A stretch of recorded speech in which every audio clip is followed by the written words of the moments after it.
Okay, we're right before the Mishnah.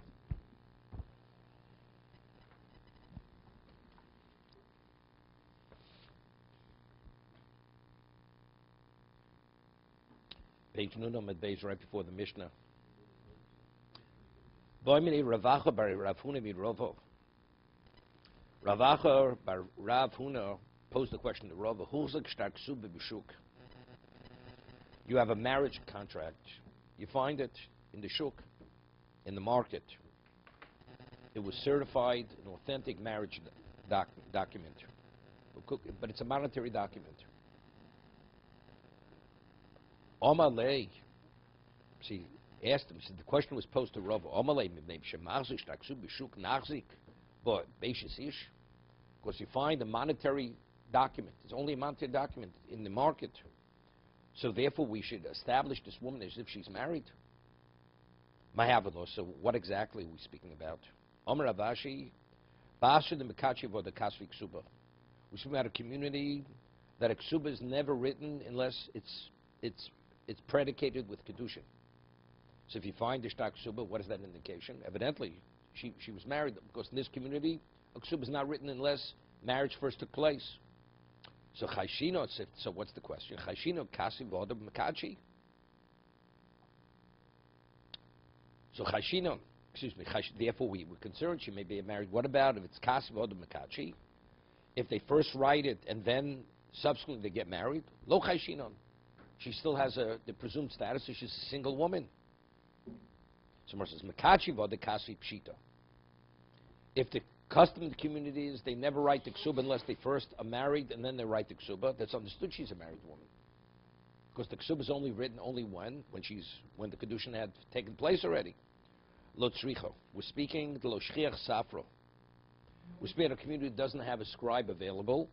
So maybe it's possible mao desemo safru disrami. Maybe a sofer had come to town. So normally they put off the marriage because they don't have a sofer to write the ksuba, but maybe a sofer had come to town, and we were concerned, and he wasn't able to wait for the marriage, so he had written the ksuba before the marriage. Kamash malon. So what do we say now? That if you find the ksuba in the community where they first marry, and then we totally dismiss it totally. What's the question? Let's say another man had married her. Right? So it's questionable. Is she married? Is she not married? So maybe she should be Sofim Kudeshes, and she should need a get from both of them. Right? On that we say it's so remote that such a thing happened. We say definitely she's married. She's married to the first one, and if somebody else should offer marriage, it's not a marriage whatsoever.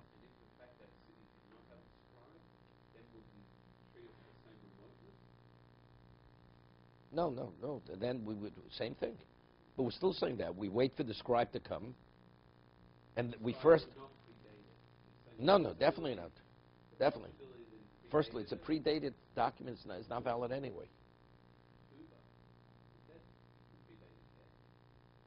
What, that he owed money? No, you can't. You can't. What happens if he sold off the properties? It comes out you have no right to collect from the lien properties because you can believe the debt pre-existed the marriage. So the properties can be liened. He sold off the properties, but factually the debt only came about later. The obligation. I understand that. She's the creditor. But when does the obligation take effect? The borrower always writes it. A borrower writes predates a document. Right? The borrower predates a document when he borrows money. Is it a valid document? It's not valid. Because if he sold off properties before he borrowed, what happens? The lender is going to collect from those properties where legally he has no right to collect from them. Okay, let's start the next Mishnah. The Torah tells us a man's not permitted to be married to a woman and her daughter. Correct? A person is not permitted to marry two sisters. Hamakadish ishu bito. Let's say he gives them kiddushin simultaneously. What does he do? He says to the mother, I want you to be the agent.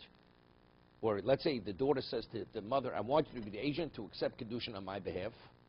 And the man says, I want to marry both of you. So when he gives the money to the mother, she's representing herself and the daughter. does the kiddushin take effect? So you'd say maybe if a man's married to a woman, so now he's not permitted to marry the daughter. But over here, when the marriage is taking effect, he's married to neither. So maybe because he's married to neither, the kiddushin can take effect simultaneously. That's the discussion. No, this is not absolute. No, there's no relevance there. No. Why not? Yes, why not? Why not? She could work both. I'm accepting marriage on my own behalf, and also I'm representing my daughter. It's not a problem. Both things. So do they take place simultaneously? So the Mishnah says no. It has nothing to do with Efshel Tzamtzim. Efshel Tzamtzim means where, what? In the physical sense, do two things take place simultaneously? They don't.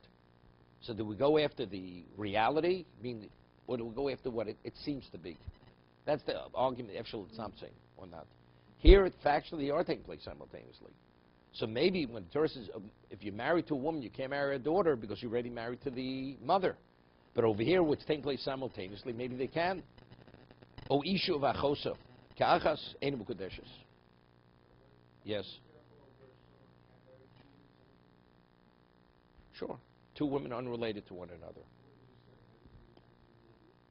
He says, I'm marrying both of you with this. You representing the two of you, yourself and another woman, the money I give you is to marry both of you. So she, as a shliach, she's representing herself and her fellow. Right? So he's married. The act of giving it to the one woman, he's married to both of them. We had the Mishnah earlier. He gives two women, he says, Hare, you're married to me with a pruta. So he says he's not, because each one's only receiving half a pruta. Right? But he gave one on both of them, or he gave a pochas mishov a pruta. It's not a marriage. But if you would have given two prutos to one to marry both, then they're both married. As a shlich of the other woman.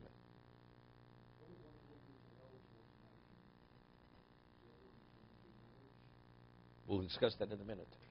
We're going to discuss where he marries 5 women, where one is representing all 5, and 2 of the 5 are sisters. See, the Mishnah doesn't say in a moment he's married to 3 of them, and those 2, because they're sisters, that's not an effective marriage. See in a moment. O isha v'achosa, ka'achas. He's marrying a woman and a sister that the marriage take effect simultaneously. Einu b'kadoshos, they're not married. Umase b'chamesh noshim. There was an incident, 5 women, ubehen shtei achios, and among the 5, the 2 sisters. V'liked odom echot kalkol sheltenim. He gathered a basket of figs. V'shelehen hoyso, initially belonged to them. Shel shvius hoyso, and it was shvius, so therefore it's considered ownerless. V'omar harei kulchem u'kadoshos li b'kakolasu. He says, all of you, all 5 of you, are married to me with this basket of fruit, of dates, of figs. And one of them received it on behalf of all of them. She's the shliach of all 5 women.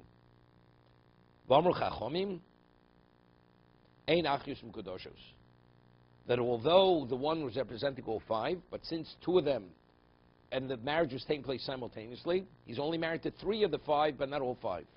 Because a person cannot be married to 2 sisters. We'll see. The Gemara will discuss the details of the things. What?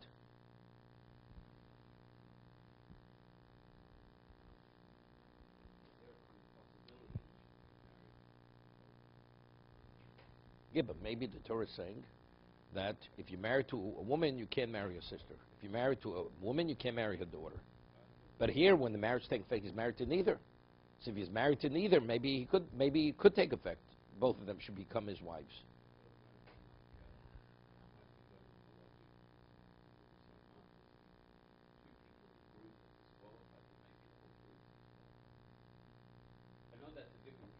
Totally, no, it's a different concept.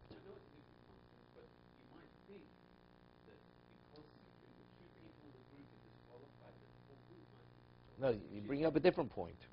You'd say he only wants to marry all 5. It's either all or nothing. That's something else. That's based on his das. What is his intent? So intent. It's not. We'll take 3. Rather, you can all 5. So good. 3 of the 5. Whoever I could marry, those are the ones I want to marry. That's the intent of the the husband who wants to marry. Now, we're talking about why the two sisters is not effective. So the Gemara is going to say in a moment. Because seemingly what the Torah says, a man who's married to a woman cannot marry a sister.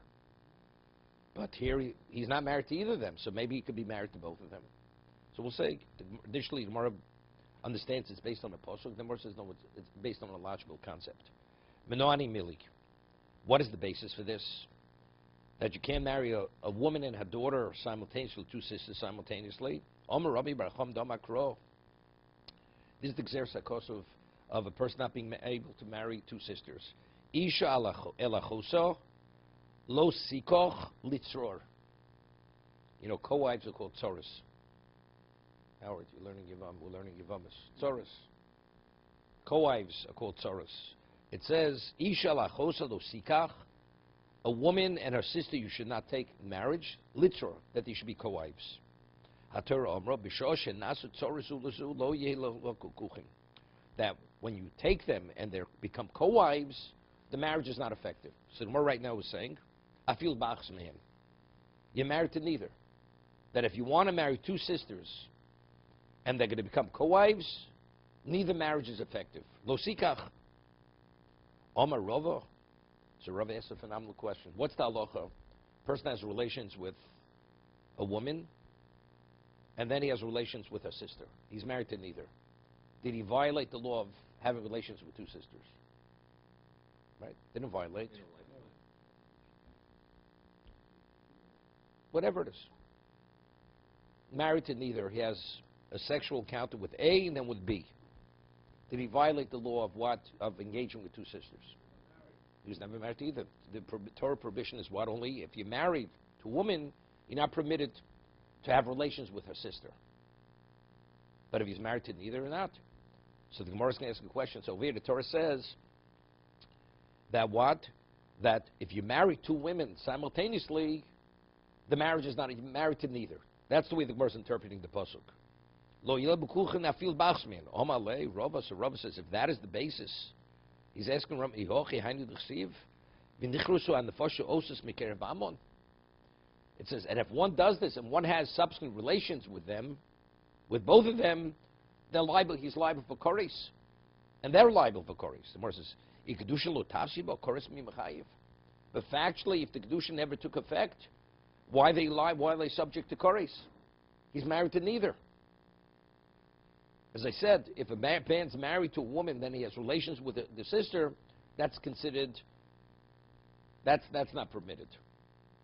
That's an incestuous relationship. But he's married to neither. Why is he liable for koris? So evidently, the pasuk clearly is not speaking where he's married to neither. He's married to one, and then subsequently he has relations with the sister. The pasuk says right after it says, "Isha al-chosel sik litzur." It says, "V'nichrush an nefoshes osos."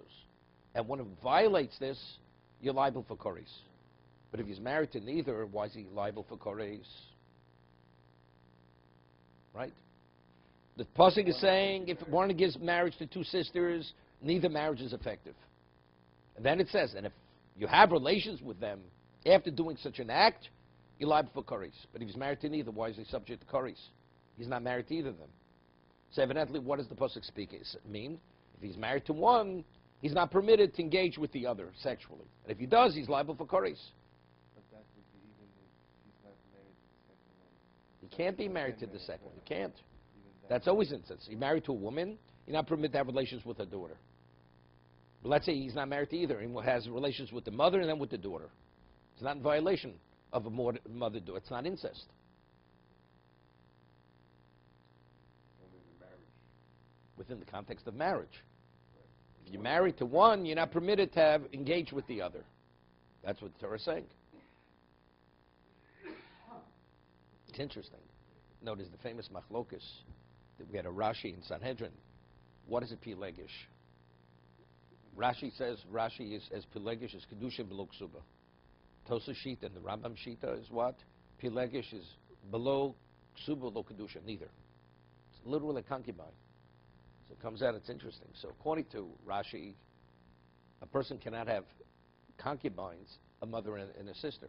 A mother and a daughter or two sisters. According to Rambam, a king wants to have concubines, a mother and a daughter, two sisters, not a problem, because he's not married to them. And the children over there, the prohibition of concubine has no relevance to a king. Right? Certain of these laws are the act of having relations. You cannot have relations with a sister or with a mother.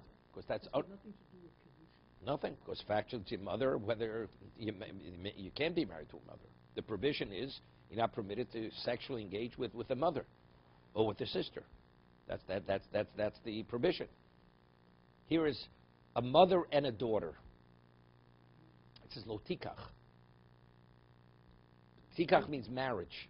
If you're married to one, you're not permitted to engage with the other. No. Doesn't mean that. You go through all of it. We'll see. It doesn't mean that.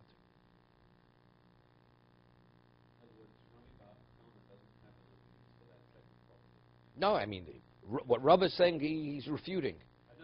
You say maybe at best it's not smachta. Maybe it's a rabbinical reliance. It's not. We'll stick more. He doesn't.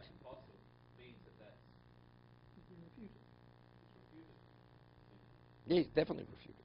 Elo maravo kro bezachazeh. It's clear. The pasuk speaking when it says lo sikach. Ish alachos lo sikach. Litzro is speaking.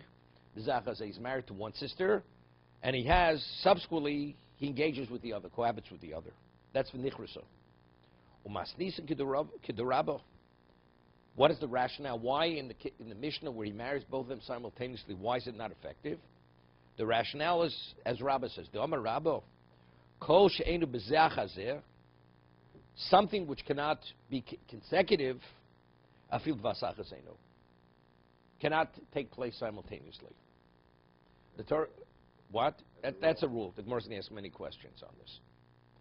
The Torah says a man's married to a woman, he's not permitted to engage with the sister. Let's say he wants to marry the sister. He's married to sister A, now he wants to give kiddushin to sister B. Torah says he cannot. Why? Because being married to two sisters is not permitted. That's the reason why it cannot take place. So the person says, well, I'm going to work it out. It takes place simultaneously. But what is the end result? The end result is you're married to two sisters. The Torah doesn't permit this relationship where you should be married to two sisters. I mean, anything which cannot take place consecutively cannot take place simultaneously. Because that it cannot take place consecutively is why? Because Torah doesn't want that this relationship should exist, that a man should be married to two sisters. So if that's what the Torah doesn't want, so even simultaneously, if the end result is you can be married to two sisters, something Torah says it cannot be. It's love, it's chavi krisus. There's nothing to do with this. It's kiddushin. You can be married, person marries 20 mamzerim. Right? He's married to every one of them. Yeah, but it has nothing to do with zechazeh. Even zechazeh, you're married to them. Person marries mamzeris A, then mamzeris B. Is he married to both of them? So it has nothing to do with our discussion here. No, I'm just saying that there is. No, but it has, again... The concept of kiddushin being halal, even in a case where of course. the Torah doesn't prescribe it. Yeah, again, but it would say, with the principle, something which cannot take place consecutively, the kiddushin doesn't take place. Cannot take place simultaneously. Mamzer, you're not permitted to marry mamzer, even one mamzer. One mamzeris. Regarding other things. I mean, the Gemara is going to ask many questions on this, from many cases. I'll give you an example. Person takes an animal and says, it should be an olah.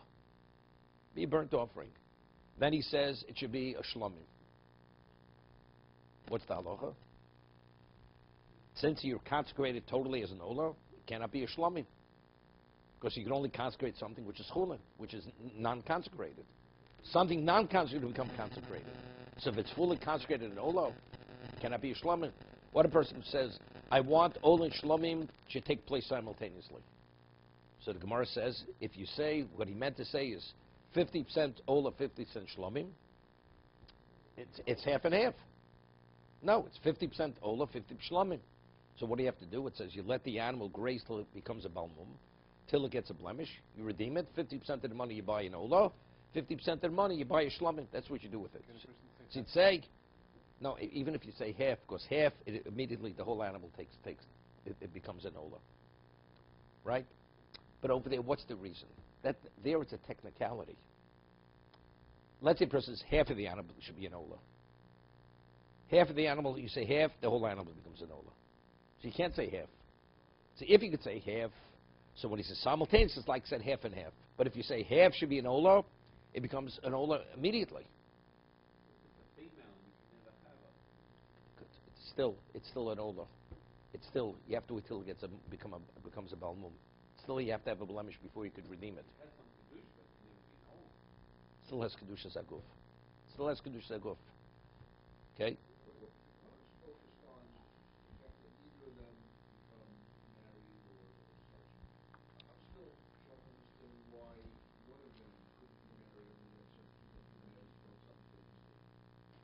Which one?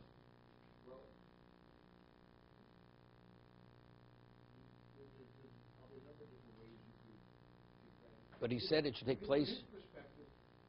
Well, I prefer the mother. I prefer the mother over the daughter. He preferred the he proposed marriage. And what did he say? If the person who's the shaliach, presumably the person who's the shaliach preferred herself. It's irrelevant. It's irrelevant. Dvarim shebelev. Dvarim shebelev. I want to marry both. It's irrelevant what she thinks. He wants to marry both of them. And I want the marriage to take place simultaneously. Well, at least one should be. Okay, so remarry them. Make your choice and do another act of marriage. Take the money back and marry one of them. But as you wanted it to take effect, it's not possible. Because you cannot be married to both of them. Which one? We don't know which one. You didn't choose. If not, it should be one over the other. You didn't say that. So neither. So it's a principle. Something which cannot take place consecutively. So let's talk. We're holding in the case of consecration. Now, why, if you consecrate half an animal, so half of the animal will be an Ola, the whole animal becomes an Ola. Okay. So why can't you consecrate it as a Shlomim? Because the animal is totally an Ola. That's called a technicality. That's a technicality. Here the Torah says, if you're married to a woman, you cannot marry a sister. If you're married to a mother, you cannot marry to a daughter. That's not a technicality. The Torah doesn't want these two relationships to exist simultaneously within the context of marriage. Here the Torah is not saying you can't have Ola and Shlomim, because proof of the pudding is you say it should take place simultaneously. Since the animal is not fully consecrated, the only reason why it's fully consecrated, if you say half of it should be an Ola, because since there's nothing stopping the Ola from taking over the whole animal, therefore the whole animal becomes Ola. But if you say it simultaneously, so neither takes over the whole, so it becomes 50-50. There it's only technicality. It's not within the context of what's happening. Here the Torah says, since we see if you're married to a woman, you cannot marry her daughter, or one woman, you cannot marry the sister, Torah says, as wives, this relationship cannot coexist. So therefore, if Torah doesn't want this relationship to coexist, even say simultaneously, therefore you're married to neither. That's the reason. That's the rationale here. What's the reason that you say they're not married and they're just over in this? They're not over in this. Where? In which case? I'm saying if someone marries a mother and daughter. So he's married to neither. Why don't we say that he's married to them and they're over in Israel? This is just a general question. Because Chayve Krisis, there's no Tfisus Kedushin. There's no. Okay. Right? A lot of it is. He's married to both of them. Marries two women who are mamzer. He's married to both of them. Here, the Koris, there's no Tfisus Kedushin by Koris. Is the Torah, in this particular case, does the Torah offer the reason why one got married to that they shouldn't be Two sisters. No. Which is the one where it says... No, it says Liz. No, we learn out many things from here.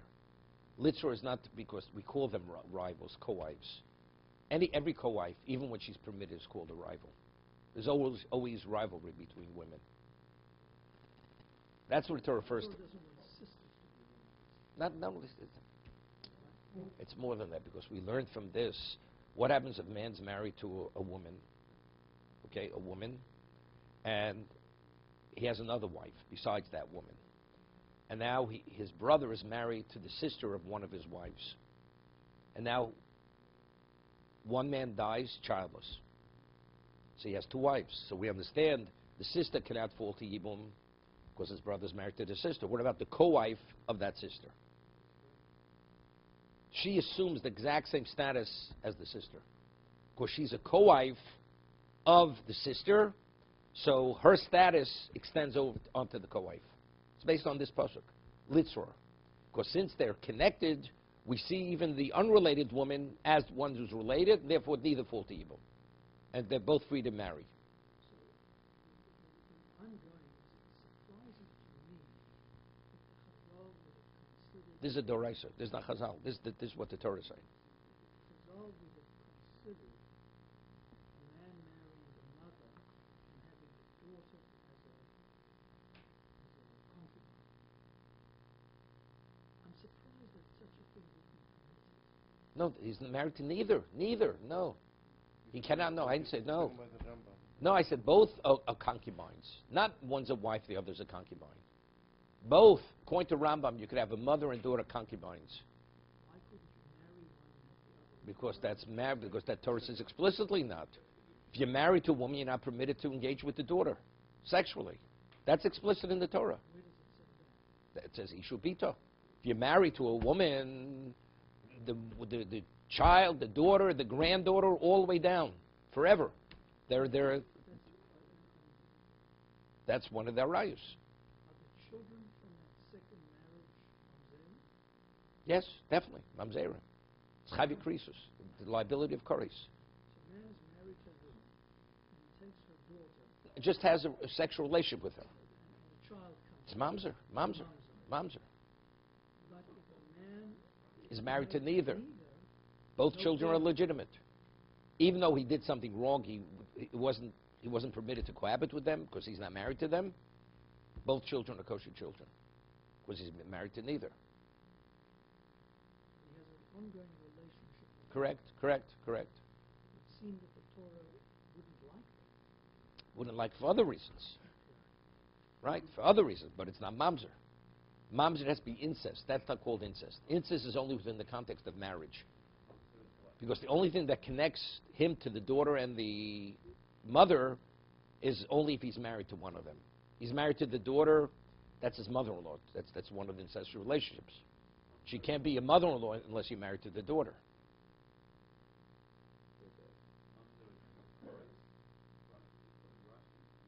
Everybody agrees. That's what we rule. Koresh or Mises Bezdin's mamzer. Of course, you have a child from a mamzer, it's a mamzer.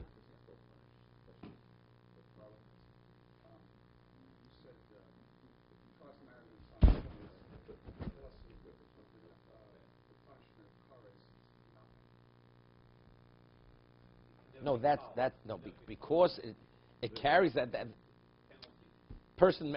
We see you don't have to come up to the simultaneous. A person marries a Kohen marries a Grusha. He's not permitted, right? It's a losaseh. But if the marriage is a marriage, he has to divorce her.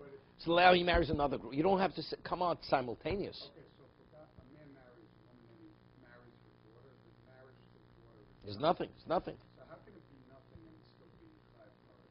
No, it's not. No. Because if you're married to a woman, you're not permitted to engage sexually with the daughter. And if you do, it's kares. That's what Torah says. So it's the act. It's the act. The act is a woman's a married woman. Somebody else has relations with her. It's considered adultery because she's somebody else's wife, right? You're not married to her. It's irrelevant. But you're not. The act itself is not permitted.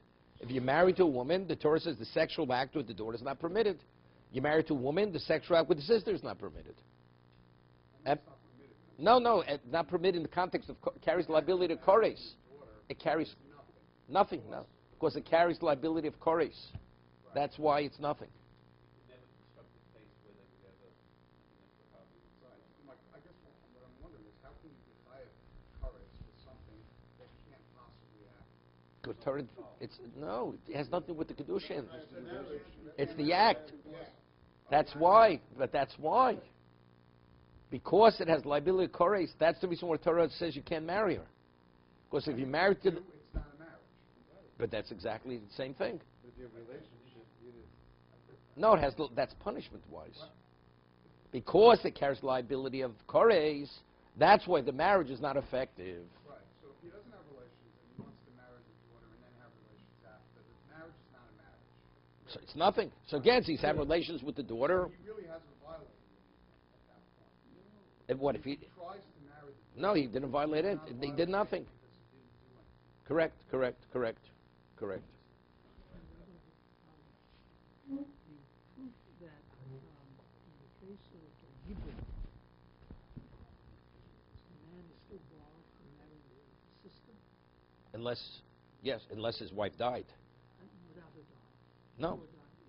Why don't we say that the positive mitzvah overrides? So there's the whole Gemara. Is that because it applies to him and not to her? No. First time it's okay, No. The reason is because in Koris, where do we learn Aseh Dochalose Kalayim Betzitzis?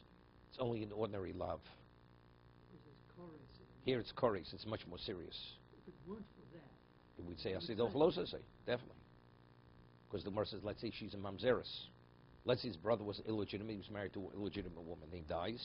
On a Torah level, he could do Yibum. Rabbinically, we don't allow it. Because we say Aseh Dochalose, because it's an ordinary love. Okay. So Gemara's stating a concept. Kol she'ein b'zecha zafil vas achasenu. Okay, now there's an interesting Tosus. The Gemara asks a question on Rabbi Bar Chama. He says, what is the basis for this principle? Because this is lo tikach. Lo sikach. Pirish lo yehei l'chol l'kuchin bo. Tema. Im lo sikach mash b'shein l'kuchin tosa bo. Im kein amai tafsi kiddushin b'chayvi lavim. Phenomenal question. If you say lo sikach indicates that you cannot have kiddushin, so why if you marry chayvi lavim? The Torah also says lo sikach, right? An almona to a kohen gadol. No, a kohen gadol is not permitted to marry a widow. It says lo tikach. Ugrusha v'chalutz kohen hedjot. Nor than kohen marrying a divorce. It says lo tikach. Haksiv ben lo sikach, and yet there is tfisas kiddushin, right? The marriage is an effective marriage. So what is even the consideration to learn from lo sikach that the marriage is not effective? Yeshloma ad lo mashmos lo sikach darshinam. It's not from the meaning of the word lo tikach alone. Elamash le dochi porusho. The krov ishal achos lo sikach v'vasachas. What is that? Pirish kol achs v'achas. Yesh din achos isha. Vasuro. Each, the Torah says, if you're married to one, you're not permitted to marry the other. V'achos isha nafka lo in perka omer. Then kiddushin tosam with a chayvi krisisi. Yeah, there's lo sik. What does lo sikach mean? Lo tikach, you cannot marry both of them because each one individually you're not able to marry. And how do we know you're not? Why is the marriage not effective? Because this is elsewhere. The chayvi krisus, you cannot marry a chayvi krisus. If you're married to one woman, what the Torah says, you cannot marry the sister. And if you marry the sister, marriage is not effective. Why? Because it has liability of koris. So when the Torah says lo sikach means, therefore, you cannot marry them even simultaneously, because if you marry them individually, it carries liability of koris. We will continue.